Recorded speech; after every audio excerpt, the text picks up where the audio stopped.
The Hall of Egress is the perfect Adventure Time episode because it does something no other show will even try. And I'm willing to bet that you completely missed how it works. I'm gonna show you exactly how every single element, the reset mechanic, the month-long blind, Finn stripping naked, that absolutely bonkers tunnel labyrinth, was built to break you down the same way it broke Finn. Let's go. The episode kicks off with Finn and Jake climbing a mountain looking for a cave, and Jake drops this reference to the dungeon train, where Finn basically ran away from his problems after the whole Flame Princess breakup, and just fighting endlessly to avoid dealing with his feelings. Finn laughs it off with a pretty casual, yeah, that sucked. like he's totally over it now, like he's learned and grown, but spoiler alert, he hasn't. Finn heads into the cave while Jake chills outside and immediately, and I mean immediately, steps on a pressure plate. The entrance slams shut. He's now trapped 3 passages ahead, and Finn picks the middle one, because of course he does. He pulls a thread from his shirt to leave a trail, going breadcrumb style, clearly feeling pretty smart about himself. He's tackling this exactly how he tackles every dungeon. Strategy, confidence, hero mode engaged. But here's where things get a little weird. He walks forward without looking, red flag number 1, by the way, and falls down this steep slope into a room where sunlight's streaming from above. And right in the middle, a snowman statue. Except it's completely upside down. Base at the top, head at the bottom, defying all snowman physics. Now most people probably glanced at this and went, that's pretty weird, and moved on. But bro, Adventure Time doesn't do anything by accident. This snowman is literally the show grabbing you right by the shoulders and screaming. Your perception is upside down. What you think is right is actually wrong. And here's the kicker. Finn doesn't even notice. He just walks right past it because he's so focused on solving the dungeon his way. Remember that. The answer's in frame 1, and he completely misses it. Across from the snowman, there's this massive submarine-style door with Hall of Egress written on a banner above it. Egress means exit, file that away for now, and Finn tries everything. Pulls, pushes, turns the wheel, nothing works. Finally, totally exhausted, he rests his head against the metal in defeat, and his head falls straight through, like the door is made of air. Finn stumbles forward, confused, and opens his eyes to see what just happened, and boom! Back at the start of the hall. So Finn's quick. He figures it out, closes his eyes, reaches out, his hand passes through, takes a step forward, opens his eyes to check if it worked, and nope, back at the start. Every single time Finn opens his eyes, reality hits the reset button. And here's what's brilliant about this. For Finn, opening his eyes isn't just seeing, it's confirming, verifying, checking. His eyes have always been his main tool for understanding the world, right? Vision equals knowing equals control. And now that relationship is completely flipped, just like the snowman. Finn starts trying different approaches. So he commits pretty hard, charges forward, completely blind at full sprint, trusting pure instinct, running until he hears Jake's voice calling for him. Burst right out of the ground, right next to Jake. He finally made it. He actually escaped. He opens his eyes to see his brother, and you guessed it, reset once again. And notice what's happening here. So far, all of the progress that Finn has made in this labyrinth dungeon has been because of him letting go. But he keeps grabbing back. The exit only works if he doesn't check for it. The dungeon's teaching him something, and he's not getting it yet. He tries again, immediately with the same method. Keeps his eyes closed this time, emerges, and starts explaining. Jake interrupts him. He has zero memory of any of this. They go find the cave entrance together, and Jake looks around all confused, like, Finn, there's no cave here, which obviously makes Finn open his eyes to look for himself, and you guessed it, back in the hall. The cave doesn't just trap Finn, it straight up erases itself from external reality. To everyone else, it doesn't exist. Finn is completely, utterly alone in this. After many more failed attempts, Finn makes it to the tree fort and explains everything. And Jake's actually pretty sweet about it. He doesn't dismiss him at all and just tries to help. Tucks him in the bed with this little kiss on the forehead, saying, Okay, well,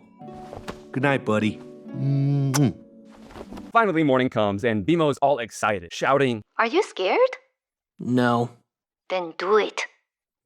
So he does. And yeah, you guessed it, back in the hall. So Finn finally tries something extreme. He refuses to open his eyes for absolutely anything. And a whole month passes, 30 full days blind, until Jake eventually gets tired of waiting. Wow, thanks, man. You're really gonna thank me. Gotcha! No! 30 days of discipline meant absolutely nothing, because the Hall does not care about effort or endurance or any of the heroic qualities Finn's spent his whole life building. Determination, useless. Persistence, irrelevant. Willpower, doesn't matter. The dungeon's not impressed. And it just keeps happening in these quick, brutal cuts. And every single time, same result, back in the Hall. But here's what kills me. Even when Finn explains the rules explicitly, it still happens. Because Jake and Bemo aren't villains, they love him, they're genuinely trying to help, but their very presence keeps dragging him back to the start. Finn finally realizes if he stays here, this never ends. So he waits until they're asleep in the middle of the night and just leaves. Doesn't say goodbye, can't leave a note. I mean, he can't even see to write one, and just walks out completely and totally alone. And at one point, his shirt catches on something and a thread unravels, trailing behind him in the dirt. Later, at a stream, his hand touches it in the water and he thinks Jake's tracking him with it. So Finn strips everything: shirt, backpack, shoes, pants, underwear, leaves it all by the stream. This episode is called Hall of Egress, Hall of Exit, and Finn just declared he's done trying to escape. He's giving up, surrendering completely. Finn wraps himself in animal skins and just wanders through these gorgeous shots of different kingdoms, getting progressively dirtier, more bruised, hair growing long and wild until he doesn't even look like Finn the hero anymore, just some random dude lost in the wilderness. And we have no idea how much time passes. Could be weeks, could be months, could be even years, because the episode never explicitly tells us. When you're blind and alone with no goal, time becomes totally meaningless. The hero who has always had a quest, who always knew what to do next, gone. This is just some guy named Finn, wandering blind through kingdoms with no destination. Eventually, Finn's feet hit sand in the desert, and he walks until he finds shade, another cave entrance. And just like the first one, 3 passages ahead, he picks the middle one again, but this time, there's a ramp instead of a drop. So he walks down safely. He reaches the hatch and tries to pass through. This is when Finn realizes that this is the exact same cave from the beginning of this episode. And then Bemo's voice echoes in his head. Something's different.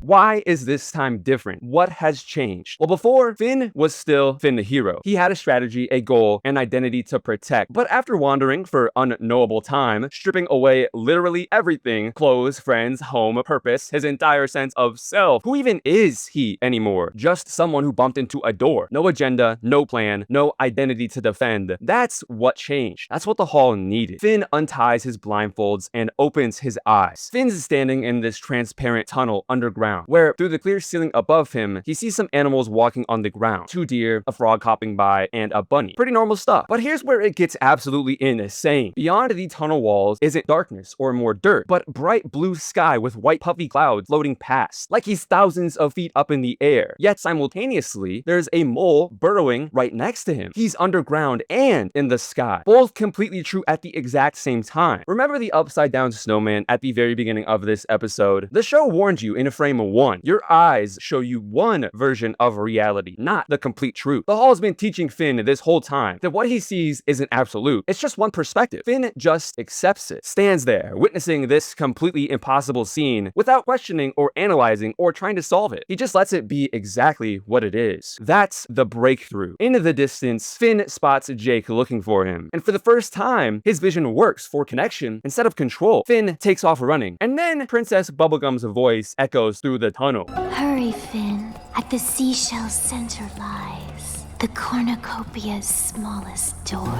This is probably the most mysterious and cryptic part of this entire episode, but I think I figured out what it means, and it's pretty clever. So stick with me. As we know, a seashell spirals inward and inward until you reach this impossibly tiny center point, while a cornucopia overflows with infinite abundance. Finn had to compress himself down to almost nothing, stripping away identity, relationship, possessions, his entire sense of self, because only something that small can fit through the tiniest possible opening. But on the other side, everything. Complete freedom from the prison of your own perception. Finn explodes out of the ground with dirt flying everywhere. Jake stumbles back like, whoa. Finn grabs him in this huge desperate hug, squeezes so tight and spins him around, laughing, absolutely overjoyed to finally see his brother for real. This is what makes it the perfect Adventure Time episode. It takes its hero and completely breaks him down by forcing him to confront how his own perception is trapping him. Every element serves the theme. The upside down snowman warns you from frame 1, the month-long blind period shows endurance failing, stripping his clothes literalizes identity loss, and that paradox tunnel proves contradictory truths can coexist. Nothing's wasted. That's what perfect means here. Not flawless, but purposeful. And the big mind-breaking revelation, the thing you think is helping you is actually your prison. For Finn, it was his eyes, his need to verify and control everything. And here's what gets me. This applies to problems you can't punch your way out of. Depression, anxiety, grief, toxic relationships, relationships. The more frantically you try to fix them with logic and willpower, the deeper you sink. That's ego death in a kid's show on Cartoon Network in 11 minutes. Now look, I'm not perfect, and there are some things about this episode I genuinely have no clue what they mean. Like, why does BMO's voice appear in Finn's head? Is that literally BMO's consciousness somehow reaching across dimensions? Or is it Finn's subconscious using BMO's voice? And Princess Bubblegum narrating that seashell line. Here's what's weird about this. PB isn't with Finn. She's not in the dungeon, so either she's somehow cosmically aware of what's happening and guiding him, or Finn's remembering wisdom she taught him previously and it surfaces at the exact right moment. Drop your theories in the comments because I'm genuinely stuck on these. And if you've spotted symbols in this episode that I missed entirely, please let me know. But as always, stay adventurous.